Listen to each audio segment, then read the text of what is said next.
pada malam ini. Kita masih pada bab kenapa datang hukum Allah Ta'ala pada bab menjaga harta.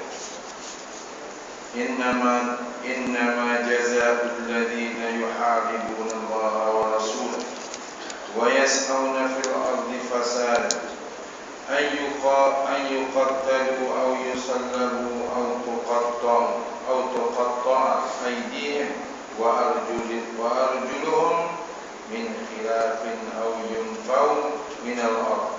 Dzalika lahum khizyun fid dunya wa lahum fil akhirati azabun adzim. Hanya saja balasan orang-orang yang memerangi Allah dan Rasulnya serta melakukan bencana kerosakan di muka bumi ini, melakukan keganasan, merampas dan membunuh orang di jalan, ialah dengan balasan bunuh. An yuqattalu, bunuh mereka. Pasal melakukan kerosakan atau dipalang mereka, yusallabu, kalau mereka membunuh dan merampas, atau dipotong tangan dan kaki mereka, berselang kalau mereka merampas saja, atau dibuang negeri kalau mereka hanya mengganggu ketentraman awam. Hukuman yang demikian itu adalah suatu kehinaan di dunia, dan di akhirat telah mereka beroleh azab yang amat. Jadi dalam Islam ni ada 5 perkara yang Allah Ta'ala memelihara kepentingan manusia. Nombor 1, menjaga nyawa. Nombor 2, menjaga akal. Nombor 3, menjaga keturunan. Nombor 4, menjaga harta. Nombor 5, menjaga agama. Jadi 5 benda ni disimpulkan dalam satu bentuk rumusan ilmu, namanya maqasid syar'iyyah. Jadi kalau dihimpulkan keseluruhan ayat-ayat Quran tu, dia bagi pada 5 tu untuk menjaga kepentingan manusia. Itu sebab tidak ada satu daripada arahan Allah dalam Quran nak merosakkan manusia. Tak. Semua arahan Allah dalam Quran adalah untuk kebaikan manusia. Sama ada arahan Allah suruh buat, kadang kita tak gemuk, tapi Allah suruh buat, itu makna kebaikan untuk kita. Atau benda-benda yang Allah Ta'ala larang, kita gemuk pula, juga adalah untuk kebaikan kita. Benda yang dilarang,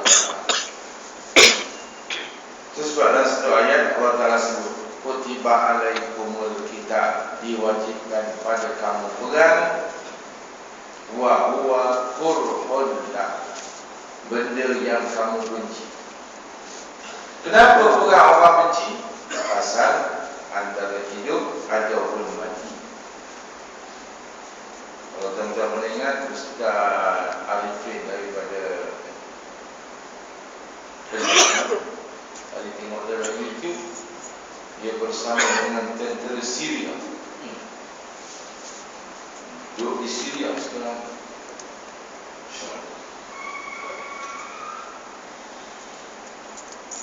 Wasa an takrahu syai'an, ada benda yang kamu tak gemuk, wa huwa khairul lakum, tapi baik di sisi Allah Ta'ala.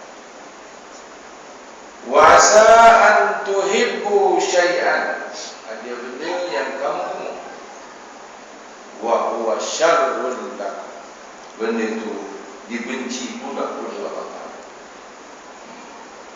Menteri pelancongan dia kata, jangan tengok mati nama orang tu, tengoklah berapa banyak pendapatan negara. Kerana ramai orang datang nak tengok konsert tu. Ni otak sekular. Tak ada ke kaedah dan konteks Al-Quran macam mana pelancongan secara Islam itu mesti dibuat? Kenapa tak diambil? Kenapa mesti mungkar, maksiat, bunuh bukan? Dia kata pil ekstasi ni orang ambil, syabu orang ambil, ini bukan urusan kementerian. Itu dia boleh pasal ya. Dia pun ambil, siapa suruh?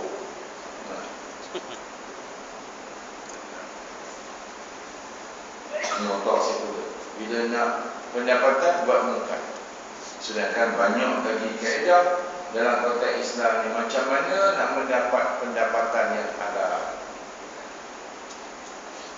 Jadi maqasid syariah adalah tujuan syariah itu macam mana ya? Agama, nyawa, keturunan, harta benda, akal dijaga oleh Islam. Sebab malam ni tuan-tuan, lepas Isyak ni sekarang ada satu majlis ilmu di Sungai Kati, Kedas 2, lorong Jalan Intan 2, Markah Pas Sungai Kati. Kita nak buka kitab Maqasid Syariah, macam mana perintah-perintah Allah Ta'ala dalam hal ehwal keseluruhan yang menjaga kepentingan manusia. Jadi kalau ada pandangan daripada manusia yang mengatakan bahawa payah Islam itu sebenarnya tak ada ilmu, susah Islam ni, tak ada ilmu. Yang paling senang sekarang ni kasih amal, dia ikut hawa nafsu. Yang paling susah kita pasal apa? Lawan hawa nafsu. Pelaksanaan hukum hudud, qisas, diyat dan ta'zir mendapat perbezaan di antara hukuman. Terdapat perbezaan antara hukuman tersebut. Kesalahan yang dijatuhkan hukuman hudud dan qisas, hakim tidak mempunyai pilihan untuk menentukan dan menetapkan hukum hudud dan qisas. Nak ubah, orang dah sabit kesalahan dengan mencuri, tak boleh tukar pada ta'zir. Mana kena potong tangan. Potong tangan. Nak potong tangan tu tuan-tuan, bukan pitui gantung, potong. Doktor datang bagi biu satu tangan sampai kepala, tak rasa apa lah. Dah cucuknya betul dibiar. Sengaja lebih tu doktor cek biu sudah kata, baru potong. Tak ada rasa apa. Balik rumah, adik you sakit lah. Cabut gigi sakit tak? Tak sakit lah masa cabut tu. Pasal apa? Doktor letak virus. Balik rumah, ya.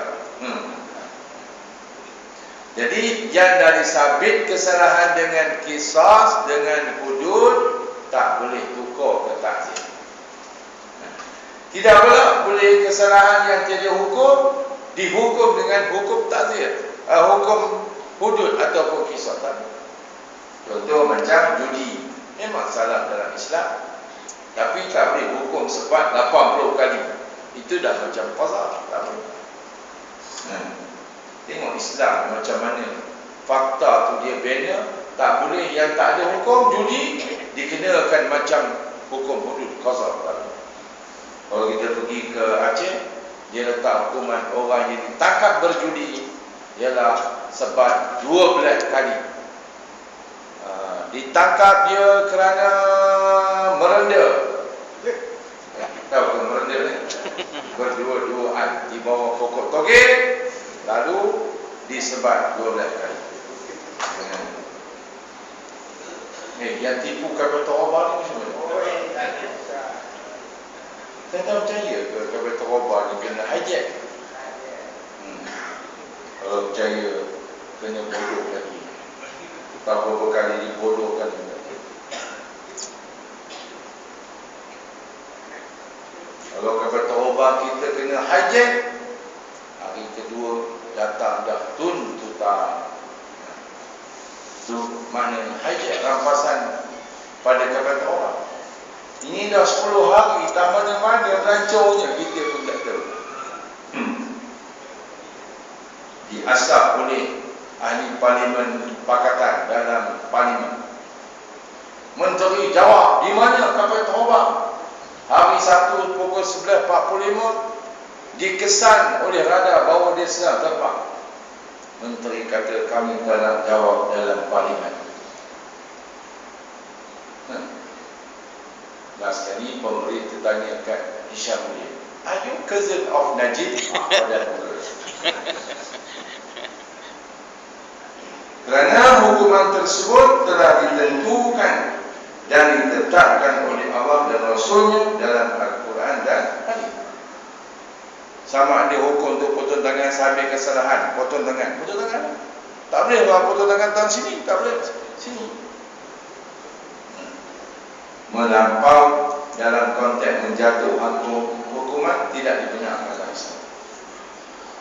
Seorang yang telah disabitkan kesalahan dalam mahkamah melakukan jenayah syar'iah yang wajib jatuhkan hukuman hudud atau qisas. Hakim hendaklah menjatuhkan hukuman hanya mengikut apa yang telah ditentukan dan ditetapkan oleh Allah dan Rasulnya yang disebut di dalam Quran dan hadis tanpa pindah. Boleh tak pindah rakaat sembahyang? Tak boleh. Isyak ke 3 dalam, lambat dalam 3 cukup. Tak boleh. Mesti 4. Subuh esok baru bangun pagi, tengah segar lagi 20 rakaat apa darah? Tak boleh. 2 je Tuhan ini. Itu pun lebih banyak orang. Bukan banyak, 2. Jadi yang telah ditetapkan oleh Allah Ta'ala tak boleh pindah. Bukan hanya hukum hudud dan qisas, apa saja yang telah ditetapkan oleh Allah Ta'ala. Apa hukuman atas Kasim Ahmad? Pancung. Jabatan Agama Wilayah Persekutuan Jabatan Agama Islam Selangor tangkap Kasim Ahmad bicara dalam mahkamah syariah. Tuntut Kasim Ahmad, kamu kena tarik balik dakwaan yang sesat, bahawa tidak ada syahadah yang kedua dalam Islam. Mesti buat. Beri tempoh kepada Kasim Ahmad 3 hari mengikut ijtihad Imam Syafi'i. Orang yang disabitkan salah murtad, beri tempoh 3 hari kepada dia untuk dia bertaubat. Tak mau dia bertaubat, Kasim Ahmad kena tangkap, pancung kepada. Ada berani? Jawi pun takut, Jais pun takut. Apa pasal Jawi takut? Apa pasal Jais takut? Lakang Kasim Ahmad, ma'abdi Muhammad. Macam mana agama kau takut pada manusia? Macam mana? Apa perlunya Kasim Ahmad beragama Islam? Dia sudah murtad.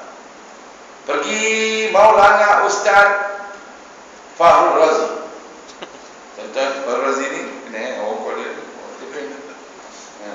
hampir 1000 hadis fi darah Imam Ahmad. 90 minit perbincangan dengan Maulana ni, tak ada satu perkataan Allah yang disebut oleh Kasim Ahmad. Tuhan, Tuhan, Tuhan, Tuhan, Tuhan. Hantu, bantu. Dia Tuhan aja, bukannya Allah. Yalah, akhirat besok saya akan jawab depan Tuhan, katanya. Tahu pula dia ada akhirat. Antara hujah kan, dia kata ini Kasim Ahmad punya hujah. Bukhari pun tolak hadis dia. Banyak hadis-hadis Imam Bukhari yang diriwayatkan oleh imam hadis yang lain. Kenapa Bukhari tidak meriwayatkan hadis yang disakit? Macam mana tuan-tuan jawab? Kalau tak reti jangan pergi ya. Tak tahu ilmu masalah hadis lagi. Ini memang maqam tinggi ni. Bukhari tolak pasal ada kecacatan pada matan, ada kecacatan pada keriwayatan, ada kecacatan pada sanad.